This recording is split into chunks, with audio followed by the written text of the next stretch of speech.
नमस्कार दोस्तों, स्वागत है आपका अपने ही YouTube चैनल तथास्तु अनुभव में और स्वागत है आपका आज के इस नए वीडियो में।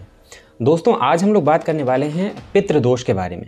अब जिन लोगों को पितृदोष के बारे में कुछ भी नहीं पता, तो उन्हें अगर मैं बिल्कुल साधारण शब्दों में बताऊं तो हमारे सनातन धर्म में कहा गया है कि जब किसी व्यक्ति की मृत्यु के बाद उसका अंतिम संस्कार विधि विधान से न किया जाए या किसी की मृत्यु अकाल हो यानी बिना समय के हो, तो ऐसे परिवार में पीढ़ियों तक पितृदोष रहता है।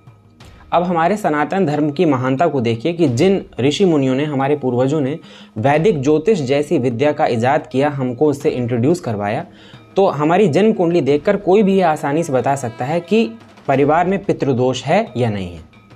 अब दिक्कत ये है कि बहुत सारे लोग अभी भी समाज में ऐसे हैं जिनको नहीं पता कि जन्म कुंडली कैसे देखना होता है, जिनको नहीं पता कि भाग्य भाव किसे कहते हैं, राहु केतु शनि इनकी युति कैसे होती है। तो उनको ये बात कैसे पता चलेगी कि हमारा परिवार पितृदोष से ग्रसित है या नहीं है। तो उसके लिए एक बड़ा सरल उपाय है कि कुछ ऐसे सामान्य लक्षण जो हर पितृदोष से ग्रसित परिवार के सदस्यों में देखे जाते हैं, वो लक्षण आप देखिए कि कहीं वो लक्षण आपके साथ घटित तो नहीं हो रहे। अगर वो लक्षण आपके परिवार में भी उसी तरह दिखाई दे रहे हैं तो आप समझ जाइए कि आपके परिवार में पितृदोष है और आपको इसका निवारण करना ही होगा। यहाँ 1 मिनट का विराम लेकर मैं आपसे उन लोगों से एक प्रार्थना करना चाहूँगा जो लोग वैदिक ज्योतिष को नहीं मानते, जो लोग पितृदोष को, काल सर्पदोष को, ऐसी किसी भी चीज़ को नकारते हैं, सिरे से नकारते हैं और वो कहते हैं कि ऐसा कुछ नहीं होता। उनसे मैं ये कहना चाहूँगा कि आंखें बंद कर लेने से सच्चाई हट नहीं जाती। अपना मुंह अगर आप फेर लेंगे सच्चाई से तो सच्चाई जो है बदलेगी नहीं, बस आप अपनी नज़रें हटा सकते हैं सच्चाई से, सच्चाई नहीं बदल सकते। अब आपने बहुत सारे ऐसे परिवार को देखा होगा, ऐसे परिवार के सदस्यों को देखा होगा जो जी तोड़ मेहनत करते हैं लेकिन इसके बाद सफल नहीं होते। परिवार में किसी न किसी की तबीयत खराब रहती है। ऐसे बहुत से लोगों को आपने देखा होगा जो योग्य हैं लेकिन उनकी शादी नहीं हो रही या शादी होते होते रह जाती है, उसमें पूरा परिवार परेशान है।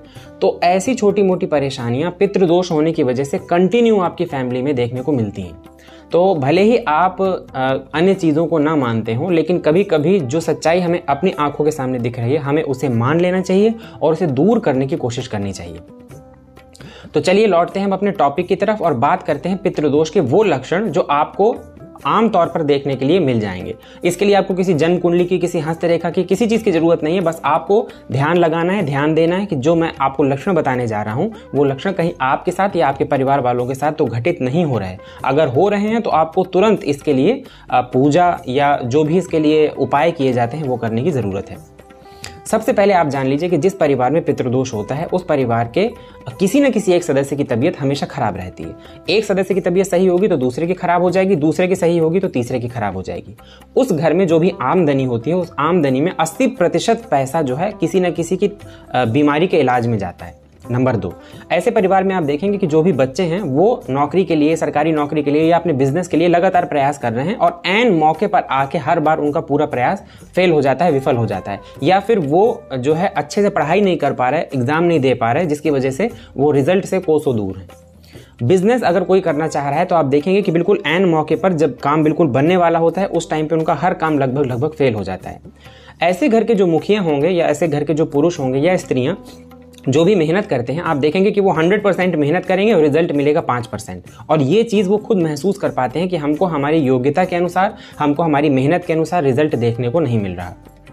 अगर आपके कंधे में और गर्दन के पिछले हिस्से में हमेशा दर्द बना रहता है, आप ऐसा कोई काम नहीं करते जिसकी वजह से आपको ये दर्द बना रहे लेकिन आपको फिर भी दर्द बना रहता है, अगर आपकी तबीयत यूं ही खराब बनी रहती है और आप जब आप सोते हैं तो नींद में आपको झटके महसूस होते हैं, जो प्राकृतिक रूप से जो झटके महसूस होते हैं वो सामान्य है कि कभी कभार सोने में आपको झटके महसूस हो, लेकिन अगर आपके साथ ये हमेशा होता है, हमेशा आपको नींद में झटके महसूस होते हैं, आप नींद से बीच बीच में उठ जाते हैं, या फिर आपको या तो बहुत कम नींद आती है या आपको पूरा दिन आलस्य बना रहता है, आपको पूरा दिन कुछ भी करने का मन नहीं होता।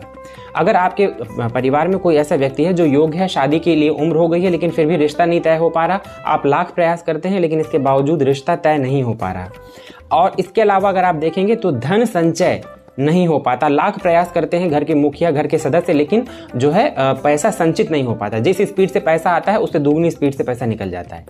परिवार वालों के बीच में आप देखेंगे एक अजीब सा मनमुटाव होगा, छोटी छोटी बातों में लड़ाई झगड़ा हो जाना, छोटी छोटी बातों में वैमनस्य हो जाना, छोटी छोटी बातों में कलह हो जाना, यानी छोटी सी किसी बात में झगड़ा बड़ा हो जाना। ऐसे लक्षण अगर आपको भी आपके परिवार में दिखाई दे रहे हैं, आपको भी ऐसा लगता है कि इससे 80% लक्षण जो है वो आपसे, आपके परिवार से मैच कर रहे हैं, तो फिर आपको किसी योग्य ज्योतिष को ढूंढ के भले ही आप अपनी जन्म कुंडली दिखवा लीजिए, या आपके पास अगर जन्म कुंडली उपलब्ध नहीं है तो भी आप ये 100% मान के चलिए कि आपके परिवार में भी पितृदोष के लक्षण साफ दिखाई दे रहे हैं। तो इसलिए आपको चाहिए कि आप पितृदोष के जो भी साधारण उपाय किए जाते हैं उन उपायों से शुरू करके भगवान विष्णु की आराधना जरूर करिए। हमारा सनातन धर्म इतना महान है कि हर चीज का निवारण हमको हमारे घर के आसपास ही दिखा दिया गया। वो बात अलग है कि हम उसको देख नहीं पाते। उदाहरण के लिए ले लीजिए पीपल का वृक्ष। पीपल के वृक्ष में साक्षात ब्रह्मा विष्णु महेश का जो है वास माना जाता है, लेकिन मेन पूजा वासुदेव के लिए की जाती है पीपल के पेड़ की।